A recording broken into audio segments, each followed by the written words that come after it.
Emotions can best be described as energy in motion. And once you understand that energy cannot be created or destroyed, that it can only be changed from one form to another, due to the first law of thermodynamics, you start to understand that controlling and repurposing your emotions is within the nature and realm of experience, as long as the individual practices and has the ability to understand their own emotions. This will allow one to not only control, but to completely transmute any energy, any emotion, to become a positive benefactor in their own life. Inherently, emotions are not negative and emotions are not positive. It depends on how the individual decides to use such an emotion. For example, the emotion of anger.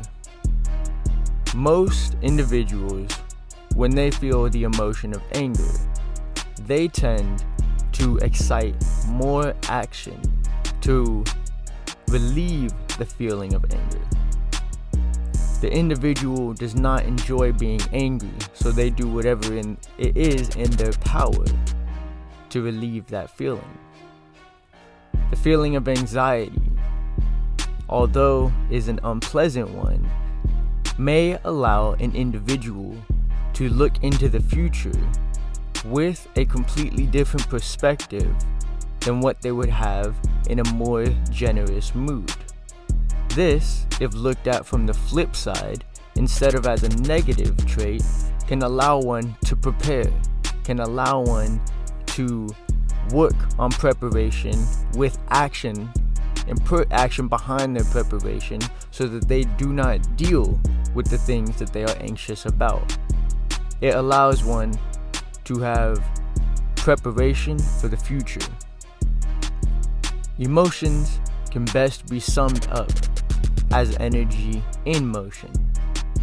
It is an emote backed by the ions which create an action. Even simpler put, the way you feel is the way you act. This is known as mood congruent behavior. You tend to receive information based off of the mood you are in, which means you tend to act based off of the mood you are in. When you feel bad, you do bad. When you feel good, you do good. This is very simply known as not only mood congruent behavior, but a cognitive loop. A cognitive loop is when an individual feels a certain emotion, which leads them to think more thoughts on that emotion, which then leads to them doing more things that lead back to the feeling of an emotion. To break that down, when you feel positive emotions, you feel happy. You feel happy, so you think happy thoughts. So you have memories of happy moments. Those happy moments, in turn, loop back, and once returning to your brain, make you want to do more things to make you feel happy. A cognitive loop. Very simple. Emotions have the ability to be tools, but in a society where so many individuals are taught to lean more towards emotions than facts, they tend to forget that these tools are meant to be used instead of being used by them. We live in a time where people are being used and things are being loved. So emotions are high and logic is low.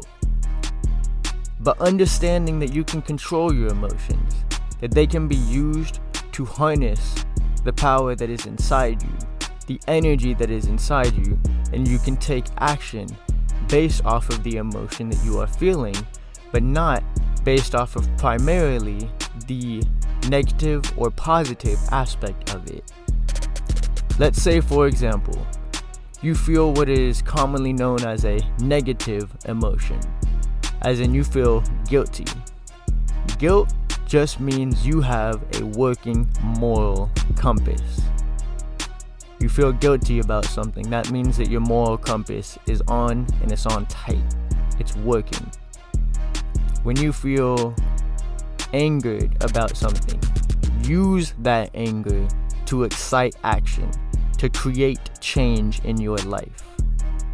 Emotions are nothing more than energy in motion, but they are tools to help us become the best version of ourselves. But if we keep treating these emotions as energies that we believe can be destroyed and stuffed in a box, we know, due to the first law of thermodynamics, the law of the conservation of energy, the energy cannot be created, nor can it be destroyed.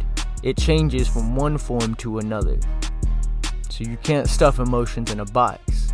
They will transmute and become something different that will later on in your life come back as another form of energy that will cause even more havoc and chaos if you have no idea how to control them and master them.